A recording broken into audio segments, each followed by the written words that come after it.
ಏನಮ್ಮ ಇದು? ಏನ ಕನ್ಸು ಕಾಣ್ತಿದೀಯಾ? ಅಮರ್, ನೀನು ಇವಾಗ ಬಂದ? ಹ್ಞೂ, ಯಾವಾಗ ನೋಡಿದೆ ನೀನು? ಆಗ್ಲೇ ಬಂದಿರ್ಲಿಲ್ವಾ? ನಾನಾ? ಯಾವಾಗ?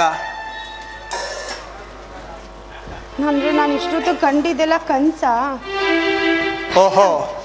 ಅಮರ್, ಅದು ಏನಂದ್ರೆ ಅಣ್ಣ ನಿನ್ಗೇನೇನು ಬೇಕು ಆ ಥಿಂಗ್ಸ್ನೆಲ್ಲ ರೆಡಿ ಮಾಡಿಕೊಂಡು ಸ್ಟೇಷನ್ಗೆ ಬರ್ತೀನಿ ಅಂತ ಹೇಳಿದನು.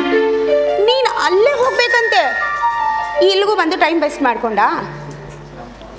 ಹಾ ಹಾ, ನಾನು ಅಂದರೆ ನಮ್ಮ ಬಾಸ್ ಮೇಲೆ ಎಷ್ಟೊಂದು ಪ್ರೀತಿ. ನಿಜವಾಗ್ಲೂ ನಾ ಪುಣ್ಯ ಮಾಡಿದ್ದೆ.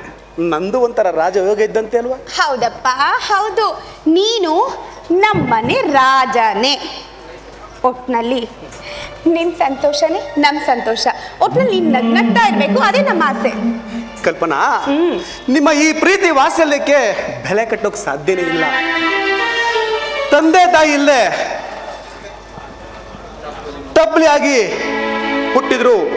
ಆ ತಂದೆ ತಾಯಿ ಇಲ್ಲದ ಕೊರಗನ್ನ ನಿಮ್ಮಿಂದ ನೀಗಿಸಿ ಪ್ರೀತಿ ವಾತ್ಸಲ್ಯ ಸಿಗೋಗಿ ಮಾಡಿದ್ನಲ್ಲ, ಆ ದೇವರು ಎಷ್ಟು ನಮಸ್ಕಾರ ಹಾಕಿದ್ರು ಸಾಲದು. ಅಮರ್, ನೀವು ಏನೇನೋ ಮಾತಾಡಬೇಡಿ. ನೋಡಿ, ಈ ನಿಮ್ಮ ನಡೆ ನುಡಿ ಸರಳತೆನ ನೋಡಿ ನಮ್ಮ ಅಣ್ಣ ಮಾತ್ರ ಅಲ್ಲಪ್ಪ, ನನಗೂ ನಿಮ್ಮ ಮೇಲೆ ಪ್ರೀತಿ ವಾತ್ಸಲ್ಯದಿಂದ ಬಂದಿ ಆಗಬೇಕು ಅನಿಸುತ್ತೆ, ಗೊತ್ತಾ? ಅಮರ್, ಆದಷ್ಟು ಬೇಗ ನಿಮ್ಮ ಓದ್ ಮುಗಿಸಿ ಬೇಗ ಬಂದ್ಬಿಡಿ.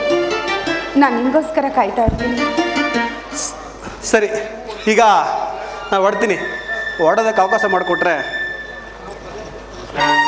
ಹೋಗ್ಬಿಟ್ಟು ಬನ್ನಿ, ಮರಿಬೇಡಿ. ಬಾಯ್.